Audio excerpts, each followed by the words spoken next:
Question number 17. Deepak limited purchase furniture of 2,20,000 from measures Furniture mart. तो दीपक limited ने furniture purchase किया 2,20,000 का measures Furniture mart से. तो सबसे पहले एंट्री क्या आगे क्या है, 50% of the amount was paid to messrs Furniture Mart by accepting a bill of exchange, and for the balance the company issued 9% debenture of 100 each at a premium of 10% in favor of measures Furniture mart. Okay, तो दीपक limited ने पहले क्या किया, purchase किया 2,20,000 का. तो entry बन जाएगी, क्या चीज परचेज कर रहा है वो, एसेट्स फर्नीचर. तो furniture account debit to Furniture Mart. 2,20,000 रुपए से उसने फर्नीचर परचेज किया. अब उसके बाद उसने कहा कि 50% of the amount was paid to messrs Furniture Mart by accepting the bill of exchange.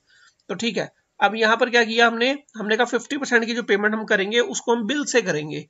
तो यहाँ पर होगा furniture mart account debit to BP. तो furniture mart debit to BP account हमने, क्योंकि उसको बिल दिया यहाँ 50% का.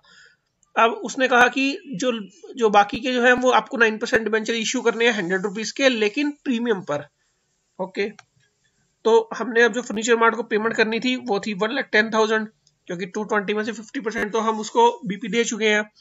तो फर्नीचर मार्ट डेबिट हुआ यहाँ 1,10,000 से 2% डिबेंचर. अब हमें ये देखना है कि कितने हमने डिबेंचर इश्यू किए.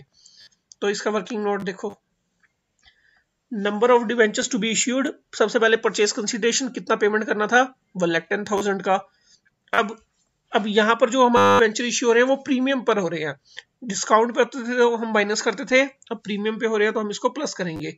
तो 100 प्लस 10, प्रीमियम था 10 रुपए, तो 110 रुपए आ गया. और हमारे जो डिबेंचर आए वो 1,000 डिबेंचर हमने उसको इश्यू किए. तो अब फर्नीचर मार्ट को जो पेमेंट होनी थी वो 1,10,000 की थी, डेबिट हो गई.